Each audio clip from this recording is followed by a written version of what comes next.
बिस्मिल्लाहिर्रहमानिर्रहीम अल्हम्दुलिल्लाहिल्लज़ी जअलना मिनल मुतमस्सिकीन बिविलायति अमीरुल मोमिनीन। अस्सलाम वालेकुम या अली अलैहिस्सलाम मदद।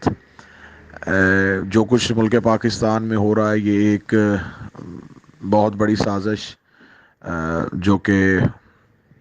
बैरूनी अमदाद से पलने वाले अफराद की मदद से तैयार की गई, क्योंकि जब एक मलाउन जलाली ने जनाब सैयदा की शान में हर्जा सराई की और शिया सुन्नी उलमा मशाइख का किसी एक प्लेटफॉर्म पे मुत्हिद हो जाना, ये मुल्क दुश्मन अनासर को और सऊदी अरब की इमा पे पलने वाली ताकतों को ये बिल्कुल नागवार गुजरा। इन्हीं हालात में सऊदीया से एक मखसूस तैयारे का इस्लामाबाद में लैंड करना और ताहरा शरीफी का सऊदी अरब जाना और उसे एक मखसूस टास्क दे के वहाँ से भेजना, उसके बाद उसका यहाँ पे आना, मुख्तलिफ़ लोगों से मुलाकातें करना और मजहबी क्रैकडाउन की तैयारी करना,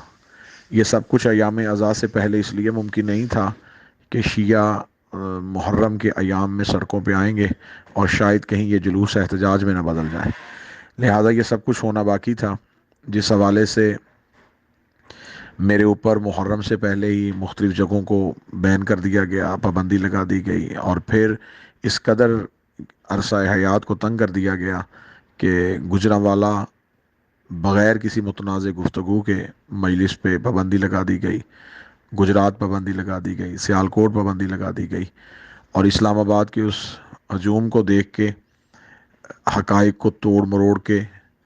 वीडियो को एडिट करके, चीज़ों को बिल्कुल बरअक्स पेश करके, एक हजूम के ज़रिए, एक मुश्तइल हजूम के ज़रिए एफआईआर का अंदराज करवाना, फिर मुल्क की सड़कों को ब्लॉक कर देना, फिर उसके बाद अब जाकरीन की बिला जवाज़ गिरफ्तारियाँ और उन पे जो एफआईआर काटी जा रही हैं, उन पे जो इल्ज़ामात हैं वो इंतहाई इंतहाई मुज़हका ख़ेज़ इल्ज़ामात हैं। यानी कि उन इल्ज़ामात में ये लिखा हुआ है ये पम्फलेट तकसीम कर रहे हैं और जो नफ़रत अंगेज़ मवाद और लिटरेचर है वो बिल्कुल झूठ की बुनियाद पे उन पे डाला जाना। ज़ियारत आशूरा पे पाबंदी, 14 सितारे पे पाबंदी, शिया लिटरेचर पे पाबंदी, ये सब कुछ क्यों होने जा रहा है? ये सब कुछ सिर्फ इसलिए होने जा रहा है कि मुल्क पाकिस्तान अरसा दराज के बाद फ़िरकावारियत की हवा से निकल के एक बहुत ख़ास सिमत की तरफ चल रहा था, लेकिन सऊदी एलिमेंट्स का पाकिस्तान की मखसूस ताकतों के साथ इन्वॉल्व होना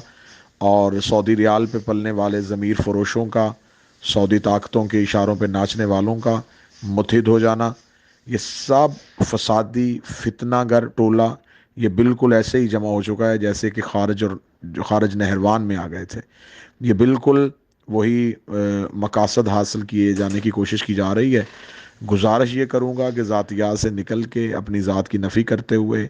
आपके अकायद व नज़रियात जो भी हैं वो मज़हब की चार दीवारी के अंदर हैं, मज़हब को बाहर से नुकसान पहुँचाने की कोशिश की जा रही है। आप चाहे साजिद नकवी के साहिब के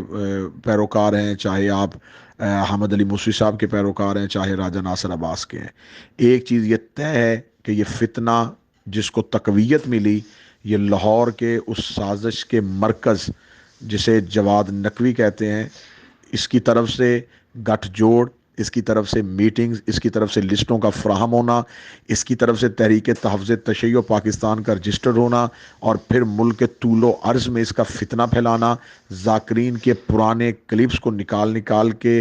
अवाम तक पहुँचाना। इस मलआउन ने, मेरा ख़्याल है कि शीयत की तारीख़ में इतना नुकसान जो है वो दुश्मन ने नहीं किया जितना इस मलआउन ने किया है। लिहाजा अब चाहिए जनाब साजिद नकवी साहब को, अहमद मूसी साहब को, राजा नासिर अब्बास साहब को, शेख मोहसिन नदवी साहब को, हाफिज़ रियाज साहब को, जाकरीन को, खुतबा को, शोरा को, वाइजीन को, नोहा खानों को, मातमियान को कि इसका हकीकी चेहरा अब हमारे सामने खुल के सामने आ गया है। अब एक लम्हे के लिए इत्तेहाद की ज़रूरत है, फ़ौरन एक मुश्तरका प्लेटफॉर्म शिया अकायद के तहफ़्फ़ुज़ के लिए तश्कील देना उसकी बेहद ज़रूरत है। इंशाअल्लाह ताला हम कहीं भी नहीं भागे, हम मौजूद हैं। सिर्फ एक इत्तेहाद की ज़रूरत है, एक कॉल की ज़रूरत है, एक एहतजाज, एक कॉल किसी भी यहाँ से दी जाएगी, हम लब्बैक कहते हुए वहाँ पे मौजूद होंगे। जनाब सैयदा का वास्ता, ये वक्त अगर हमने खामोशी से गुजार दिया तो आने वाली नस्लों के हम मुजरम बन जाएंगे। ये लम्हात अगर हमने बिल्कुल खामोशी से गुजार दिए तो ज़माना हमें भूल जाएगा। ये वक्त इस्तकामत का है, मेहरबानी फरमाएं, आपस के اختلافات کو ختم کر کے ایک پیج پہ آ کے ایک اتحاد کے ساتھ اس آواز کو اٹھایا جائے۔ السلام علیکم یا علی مدد۔